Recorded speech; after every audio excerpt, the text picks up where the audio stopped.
Je suis née à Moscou, en URSS, et je suis arrivée en France quand j'étais petite. J'ai habité à Saint-Étienne, où je suis allée à l'école, et puis quand j'ai eu mon bac, je suis allée à Paris pour faire des études. J'ai fait une école de théâtre, et aujourd'hui, j'écris, je traduis des pièces de théâtre du russe vers le français, et je joue au théâtre, et puis je fais du doublage de dessins animés. Tenir sa langue, c'est l'histoire d'une famille soviétique qui arrive en France au début des années 90, juste après la chute de l'URSS. Ils arrivent de Moscou et ils vont s'installer à Saint-Étienne, où ils vont tous devoir apprendre le français qu'ils ne parlent pas du tout, en même temps qu'ils découvrent ce à quoi ressemble la vie en France. Et l'histoire est racontée du point de vue de la fille cadette qui s'appelle Paulina et qui va être envoyée à la maternelle pour apprendre à parler le français. Et puis, au moment où ils vont obtenir la nationalité française, le prénom de Paulina va être francisé en Pauline.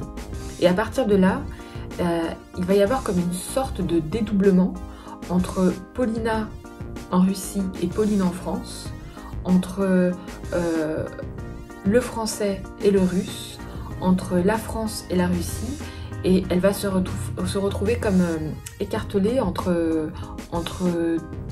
deux pays entre lesquels il semblerait qu'il faudrait choisir. On la retrouve 20 ans plus tard, elle a rendez-vous au tribunal de Bobigny pour essayer de récupérer son prénom. Elle fait la demande pour s'appeler de nouveau Paulina au lieu de Pauline, mais on le lui refuse. Et le roman s'ouvre sur le moment où elle est en route pour le tribunal afin de demander à récupérer son prénom.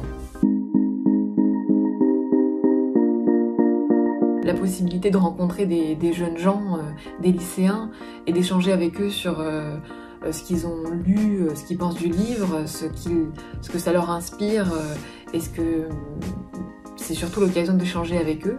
Et puis, c'est particulièrement intéressant pour moi parce que le personnage principal a l'âge des lecteurs du prix et des lectrices du prix. C'est-à-dire que c'est une petite fille qu'on suit de la maternelle en passant par le collège et le lycée jusqu'à ce qu'elle soit une jeune adulte. Et c'est particulièrement intéressant pour moi d'avoir le point de vue des lycéens ou des apprentis de jeunes gens sur ce personnage et sur cette histoire.